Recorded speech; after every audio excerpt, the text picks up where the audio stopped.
இயேசு கிறிஸ்துவின் நாமத்தினாலே வாழ்த்துக்கள். இந்த காலை பொழுதிலும் உங்களை சந்திப்பதில் மிகவும் மகிழ்ச்சி அடைகிறேன். கர்த்தருடைய வசனம் நம்மாய் சொல்கிறது, வெறுமையாக்குகிறவர்கள் அவர்களை வெறுமையாக்கி அவர்களுடைய திராட்சை கொடியை கெடுத்து போட்டாலும் கர்த்தர் யாக்கோபின் மகிமையை திரும்பி வர பண்ணுவது போல இஸ்ரவேலின் மகிமையும் திரும்பி வர பண்ணுவார். Praise the Lord. Amen. எந்த விதமான ஜனங்கள் அவருடைய திராட்சை கொடிகளை கெடுத்து போட்டாலும், கனி தரக்கூடிய, பழம் தரக்கூடிய, ஆசீர்வாதங்களை கொடுக்கக்கூடிய காரியங்களை கெடுத்து போட்டாலும், வெறுமையாக்குகிறவர்கள் வெறுமையாக்கி போட்டாலும் ஆண்டவர் மகிமையை திரும்பி வர பண்ணுவார் என்று சொல்லி வாசிக்கிறோம். தேவனுடைய பிள்ளைகள், இந்த காலை பொழுதில் ஒருவேளை பல காரியங்கள் உங்களை வெறுமையாக்கி இருக்கலாம், பல மனிதர்கள் வெறுமையாக்கி இருக்கலாம், சூழ்நிலைகள் வெறுமையாக்கி இருக்கலாம், ஆசீர்வாதங்களை கெடுத்து போட்டிருக்கலாம், தடுத்து போட்டிருக்கலாம்,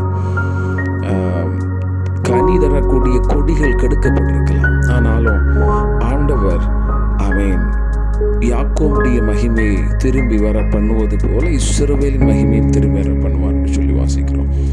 ஆகவே ஆண்டவர் உங்கள் வாழ்க்கையில் கெடுத்து போடப்பட்ட, வெறுமையாக்கி போடப்பட்டதான மகிமையை திரும்பவும் கொண்டு வர போதுமானவராக இருக்கிறார். ஆகவே நாகும் 2:2 வாசிக்கிறது போல கர்த்தர் திரும்பி வர பண்ணக்கூடியவராக மகிமையை, கனத்தை, கொடி எப்படி கனி கொடுப்பதற்கு பூத்து இருக்கிற பொழுது மகிமை உண்டாகுமோ, வெறுமையாக்கி போடுவதற்கு முன்னால ஒரு நிறைவு இருக்கிறதோ அதை திரும்பவும் ஆண்டவர் கொண்டு வருகிறார்.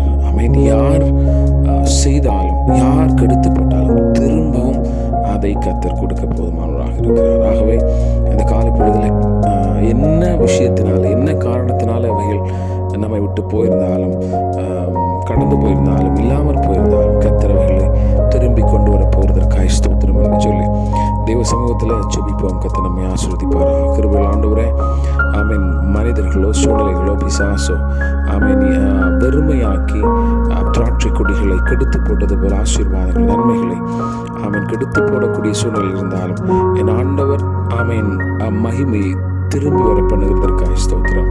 தேவன் தன்னுடைய பிள்ளைகள் வாழ்வில் அவனமாக செய்வதற்காக ஸ்தோத்திரம்.